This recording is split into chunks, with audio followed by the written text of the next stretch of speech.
the next class. I'm Rob Birdsell, your host, and as always, I'm joined by my co-host, Tom Burnford. Tom, good to see you on the screen.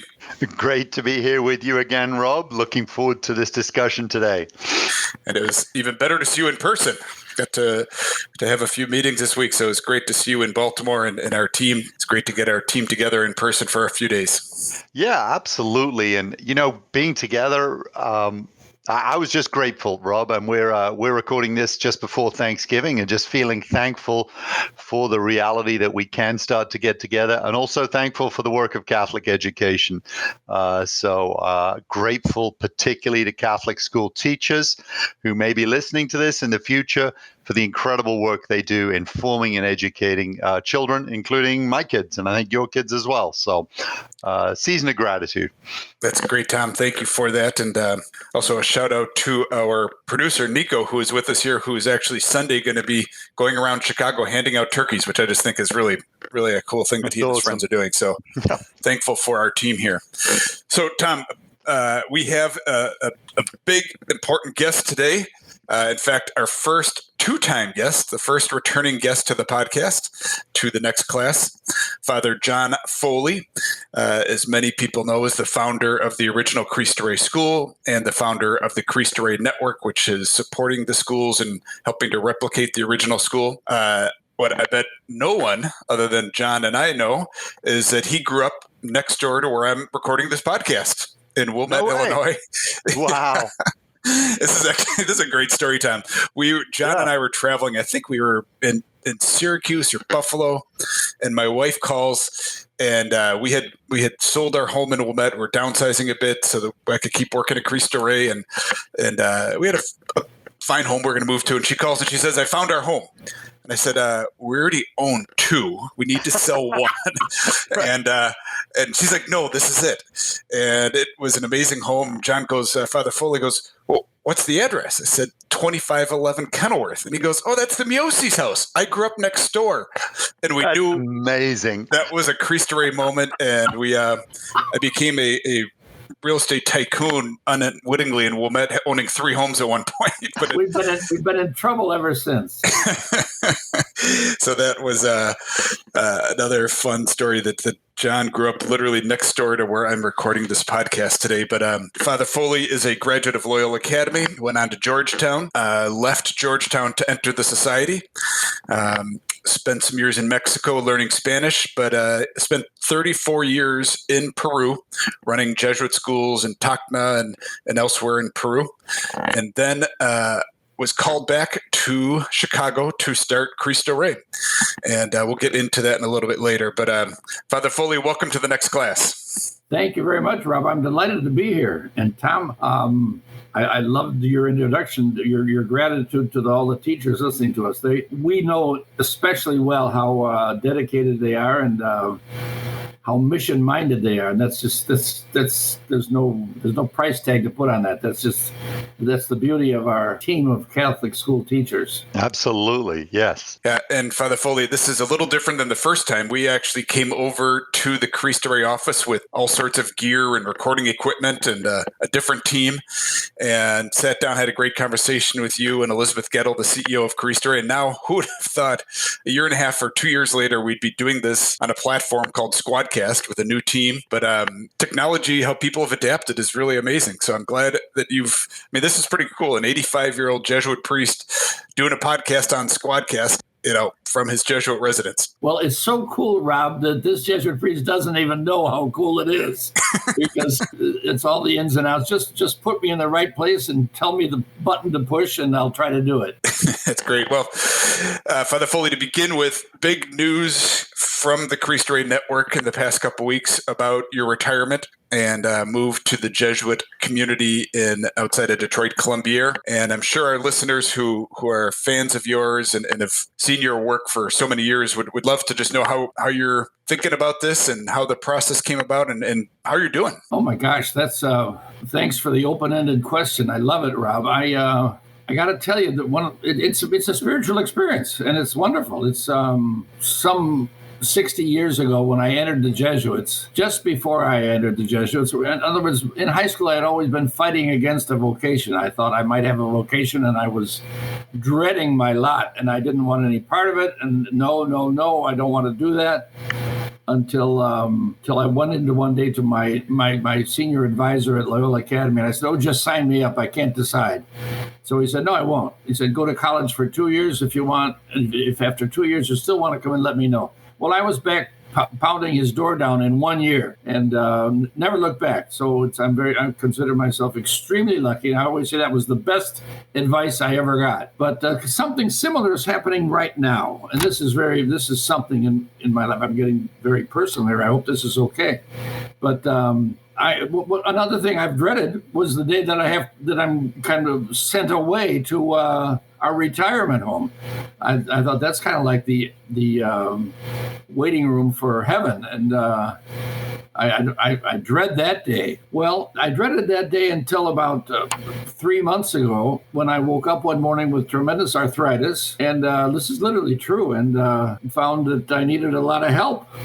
Just physically, to get around and to be escorted, and to be somebody to keep their eye on me and give me an arm to lean on, and it just seemed it was so apparent to me that you got to do something about this. This can't go on. I can't be that much of a burden on the people I live with, because they have to bring me my everywhere. Anyway, waiting on me hand and foot. I'm not a crybaby about it. It's just it wasn't right. It just wasn't right. So I said, this is time for me to go. And so far from being told that I had to go, I'm saying, now let me go. Let me go to Columbia or one of our retirement homes. And so it's interesting. I mean, my vocation was that way. And here, kind of the last chapter is probably turning out to be that way. I look forward to it. I can wait, but it's going to be a very interesting experience. No, and Father Foley, I find so interesting is today's meditation from our friend Father Richard Rohr today was on surrender. And as I read the meditation on surrender, which our listeners can do by just going to the Center for Action and Contemplation, Richard Rohr has a daily meditation. Today was on surrender, and it reminded me of the journey that I've walked with you the past number of years. That you're right, you were fighting it and working. I mean, you're 85, still working, Chief Mission Officer at the Cristo Rey Network, and but watching you the past few months surrender to this has been beautiful, an absolutely spiritual experience for me too. Oh, my Lord, I'm delighted to hear that, Rob. That's beautiful. Thank you. Tom, I'll turn to you for the next subject we want to talk with Father Foley about. Sure, Father Foley, and thank you for that. I gather I just found out from Rob a couple of weeks ago that you spent a lot of time working in Catholic education in Peru, right? That's exactly right. Wow. And what was that? I mean, in one sense, my question is, what was that like? And clearly things are different if you're educating a different country. And yet one of the things I've been struck by a little bit is that the mission of the church is universal. It may have different languages, may have different cultures, but there's a fundamental work that is done by the church on the planet. And when it comes to Catholic education, there are similarities. While there are differences, there are similarities. Could you just talk a little bit about your experience in Peru for us and what we might learn from that? Oh, I'd be delighted, Tom. I think my experience was kind of what you just said, kind of turned that around. I had never had any other experience before I went to Peru. It was my first assignment. It was the first time first assignment as a Jesuit, what we call Jesuit scholastics. We call Regency, or at least they used to call it that. And so that was in 1961. A couple of years earlier, John the 23rd, good Pope John, had sent out a request to all the religious orders in North America to send people to Latin America. Right. That's how I got there. I remember hearing about that. Yeah. That's right. I in a low voice, I called it a religious invasion of Latin America. Right. But it turned out to be one of the biggest graces in my life. So I went to Peru because all the Jesuit provinces in the United States scurried to Latin America to find a place to go to find a place, one of the provinces of the Jesuits in Latin America. Each province in the United States made a deal with one of the provinces in Latin America and became an ally of theirs, working with. Right. So that's how I got to Peru, and so I went down and began. I didn't have any experience teaching until I started teaching there in Peru, and so the first thing was to learn the language. Believe it or not, and this kind of shows the Jesuit ingenuity. I don't even know if that's the word, but I was being prepared in the United States to teach French. And all of a sudden, I was assigned to Peru. So that's great. Wow. That's the way things work, and that's what we got. That's the way the Holy Spirit works. I swear, it's hell and praise on again. If it's not a surprise, it's not from God. Right. So here I was preparing in French, and surprise, we're going to send you to Latin America. But so I volunteered to go, and there were two of us that went down together. It was myself and a fellow Jesuit, a little bit older than I was, but he had been captain of the Xavier University basketball team.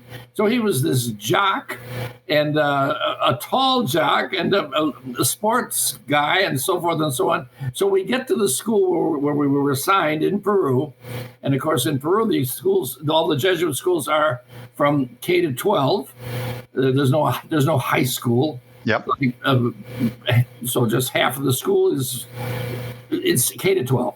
Yeah. And so we went there, and our first assignment was he got all secondary and I got all primary. And of course I was not real happy about that at the time, but it turned out to be another one of those humongous blessings of God, because poor Charlie got crucified by all these young high schoolers, and I was having the time of my life with all these little grade school kids, and they taught me much more than I taught them. Wow.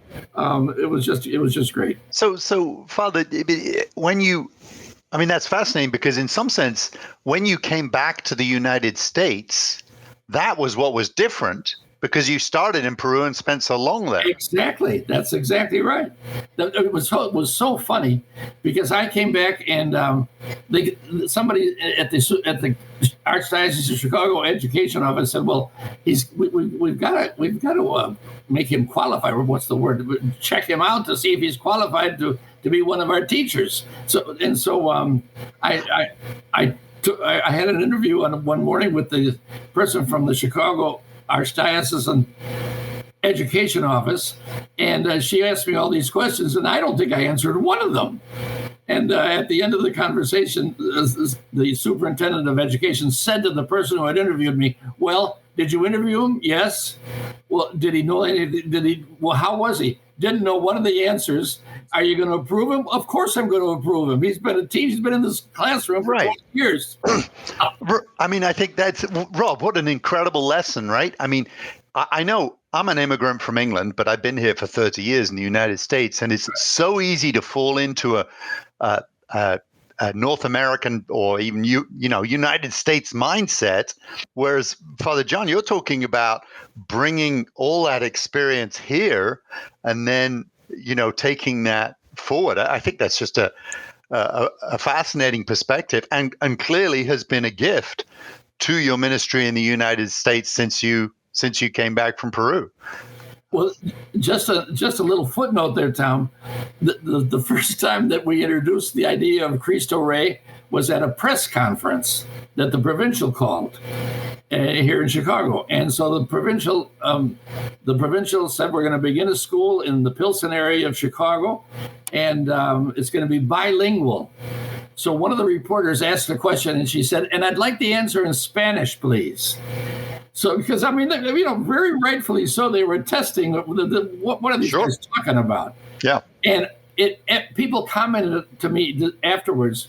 They said, "You were a different person speaking Spanish." I was so much more at home speaking Spanish than I was in English. So it was that was a huge wake up call. So it's very curious. That's great.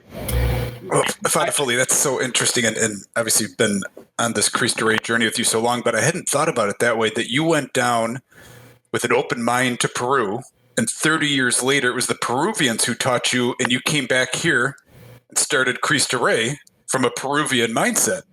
It wasn't the American going down to Peru to help them. It was they taught you, and you came home and started one of the most successful educational organizations in America. With that being said, let me take a second to introduce our sponsor, Catholic Virtual. Catholic Virtual is the trusted online education partner of Catholic schools worldwide. We develop customized online learning solutions to meet the needs of our partner schools and their students. Visit our website at www.catholicvirtual.com to learn more. Now back to the episode. Oh, right, Rob. Well, yeah, that's how great God is. I love the story of the person at the Office of Catholic Education. Oh no, he didn't know a thing I was talking about. Are you going to approve him? Of course, I'm going to approve him. So, Father Foley, let's shift to Cristo Rey. Obviously, very close to your heart, and 38 schools, more coming. Absolutely. I mean, 1996. You're talking about Father Paulson giving the green light. You're going to open the school. Well, excuse me, it was Father Schaefer. Father Schaefer, who gave you the green light to open this. Did you ever think it would become what it's become? Of course not. Never. Not. So, okay, you open it. That's my greatest argument, that this whole movement is from the Lord. I mean, none of us knew it was happening. The provincial, myself, none of us saw it coming, and no, I just and. We made some great mistakes, but I am so grateful to God for having spent those years in Peru, because in Peru, the whole idea of our needy brothers and sisters is palpable in Peru. It's not anywhere. I think I'm safe to say it's not anywhere near the daily realization of living in poverty that it was in Peru. I mean, our schools aren't that way, and on the contrary, you have to. That's how this whole thing started, about having a school for people that can't pay the tuition. And if you can pay the tuition, you can't go to Cristo Rey. At least that's what we say, and that's what we try to uphold. But anyway, I had no idea. I had no idea that it was going to end up this way. Nobody did. And stop me, Rob. I'm just fucking away here. So you're 1, 2, 3 years in. If I'm recalling the story correctly, you're invited to the Huther conference with the Lasallians. Yes, you're recalling it better than I did. That's right. And so what happened at that meeting? Oh, I love it. Rob, that's right. I really was not that familiar with it right now, but oh my gosh. Because to the great credit of the Christian brothers, they're much more conversant about working with needy groups and needy populations than I was accustomed to in our Jesuit outlook. And they couldn't get enough of this idea of Cristo Rey, and I remember that I ended up my little talk with them by explaining what we were doing, and I said, I dare you to be the first to begin another Cristo Rey school and beat the Jesuits doing it. And so they accepted my dare. That's excellent. And they did. And Portland de La Salle opened a few. You opened in 2002. 2002. So 6 years after you opened the first school. Yeah. And was that the beginning of the germination of this could be something bigger, or what was happening in your mind at that point? Oh, we were totally going from week to week. It was. I didn't know. We had to learn so much. For instance, we took a school in Portland, Oregon, and turned it. It was an existing school, and we made it into a Cristo Rey school. Well, we don't do that anymore. After about 3 years, we decided that was not the best way to go. You really have to start from scratch. There's too many policies and mindsets that are ingrained in the people at the schools to have them go through that kind of a change. So, yeah, that's how we got off the ground. This thing was just surprise after surprise, Rob. So one final piece on Cristo Rey, because I know in our first podcast we spent a lot of time on Cristo Rey, but you and I can't get together and not talk about Cristo Rey. So 38 schools today, over 10,000 students, dozens and dozens of university partners, incredible boards of directors, hundreds of corporate partners with the work study program. I mean, it's astonishing, John. Why is the movement so successful? Because it's the Lord at work, and that's the proof that it's the Lord at work. I mean, there's no explanation. Somebody, a Jesuit at one of our at what we call a province congregation, soon after we opened, used this expression. He said, "We can't always be waiting for a Cristo Rey moment when you fly in the face of logic." And I just loved the term. I just loved it. We don't accept people that can pay the tuition. We don't accept them, and we tell you go someplace where you can, where you can pay the tuition. Don't take a place from a young person who can't pay the tuition. So, Rob, that's my biggest argument about why this is the Lord's work, and it's not us at all. And you know me well enough, Rob, to know that that's true. I mean, there's no brilliant John Foley here that's behind everything. No, I know you've been saying that since I met you in 2005. And for our listeners, the Cristo Rey Network just published their annual report. Father Foley, very well done. I think it might be your best one yet. It's classy. It's well done. Student-centered. I love the pictures of the students, especially the cover. Just a great emblematic of the movement. And so if listeners are interested to learn more, they could go to the CristoReyNetwork.org and check out their annual report and support the movement, get involved. And also for listeners, Rob, I've had the privilege of working with in offices that have had Cristo Rey students, working in them as part of the work study, and it has been such a blessing to see just young people fully engaged in their education and working to provide it, and also wanting to serve and reach out and learn and grow. So truly a blessing from my experience too. Exactly. And Father Foley, I love what you said about, this is the Lord's work. And I wanted to ask you a little bit about changes that you've seen in education during your career. And, we use the word innovation. It's a very trendy word. Everybody's like, how are we going to innovate? And clearly Cristo Rey was a huge innovation. And maybe innovation is simply allowing the Spirit of God to do what the Spirit of God wants and being surprised by it. I love it. Now, that being said, are there any specific big innovations that you've seen in your career that you think in education that were really substantial?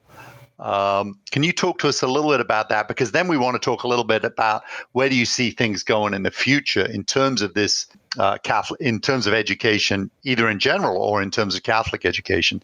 I think one of the most powerful lessons was one day there were 3 Jesuits. There were 3 of us that were assigned the task of getting this school up and running. And we were meeting frequently, like every other day or something like that, and working on things. And one day the provincial saw us meeting, and he said, "Well, have you guys figured out how you're going to pay for this place yet?" And we hadn't even talked about it. I swear it was a defense mechanism. We weren't even talking about it because we didn't have any idea how we were going to. This is all very good in theory. How are you going to do it? But how is this going to be? And so we made an appointment with a person who, when I used to come home from Peru for a family visit, on 2 or 3 occasions, the people at the province office said, "Would you talk to this gentleman? He's got great ideas about how third world countries can pay back their debt to the national banks and so forth and so on." And sure, well, he certainly impressed me with how creative he was and how he thought in great strokes, great huge ideas. So we went to see him and we asked him, give us some ideas on how to fund a school when the students don't have the wherewithal to pay anything. We don't even use the word tuition. I hope I'm trying to eliminate that word from our vocabulary because it doesn't make any sense. We don't have a tuition. So he said, let me think about it. And he came back a couple of weeks later and said, what if every student had a job? Now, I will argue furiously that he had no idea what a powerful formula he was giving us. And we certainly didn't. We thought it was a way to cover the costs. And it does cover a significant part of the cost, not as much as I would like it to. I think it's something that we always have to keep working on. We always have to go back and say, that is the source, that should be the source of our, it should be a new financial model for schools too, not just for the students, but for actually how to pay for things. But so he said, what if every student had a job? And so we had no idea what a financial model he was offering us. We thought it was a way to have money coming into the school, and that would be it. But it turned out to be just this very, very powerful educational model. And in a nutshell, what I'm saying is we were 12 minutes from Lake Michigan, and some kids had never seen Lake Michigan. So that's wow. That's a different world we came from. Yeah. And our kids all of a sudden they were going down on a Tuesday to work at the Sears Tower. Are you kidding me? And they would bring their families down on Sunday to go up to the office and show them through the glass window that's my desk. That's where I said, universally throughout all our schools, what the students most like is the job.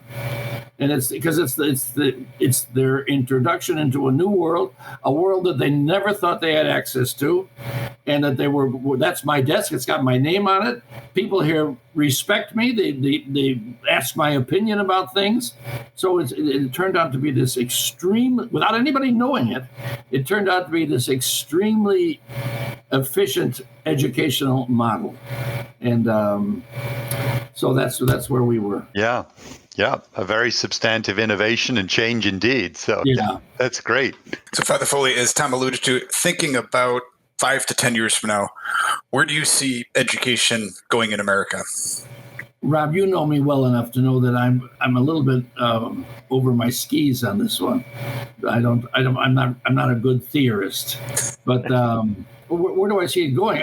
All the technological advances that we're making, that's got to be a part of it. I love what the Jesuits are doing with their worldwide school, which is only in its infant period, just getting started. But I love thinking hugely out of the box, and so I think that we have to listen. We have to have our ears to the rail, listening to what's happening and trying to not let things get away from us and pick up on them. And technologically, I'm sure that the future is going to be hugely technological, and much more, social media and access to other cultures. I pray that it's going to be this, bring the world together. Well, you said something, John, at the beginning there that I think is so important when we theorize or work on the future, and that's listen. It's the very, very beginning of Cristo Rey. Father Jim Gartland walked the streets of Pilsen and asked the community, what do you need? What do you want? And it was a school. It wasn't another parish. It wasn't a healthcare center. It wasn't a food bank. They wanted a school for their children. And I think that's, as we continue to think about the future, and as you allude to the Jesuit World School, to listen to the communities. And I think that's great advice for us as we think about the future of education. Great, Rob. Thank you for reminding me that. That's true. When I came back from Peru, before I got on the airplane, I asked the provincial, what is it you want to do? He said, we don't know yet. He said, I'm open to anything. So I came back to do, I didn't know what. I didn't know what I was coming wow. back. And I think that has to be part of the solution too. I think that there's a grain of truth in that. We don't have to have all the answers before we start. And the Lord will lead us. The Lord will lead us.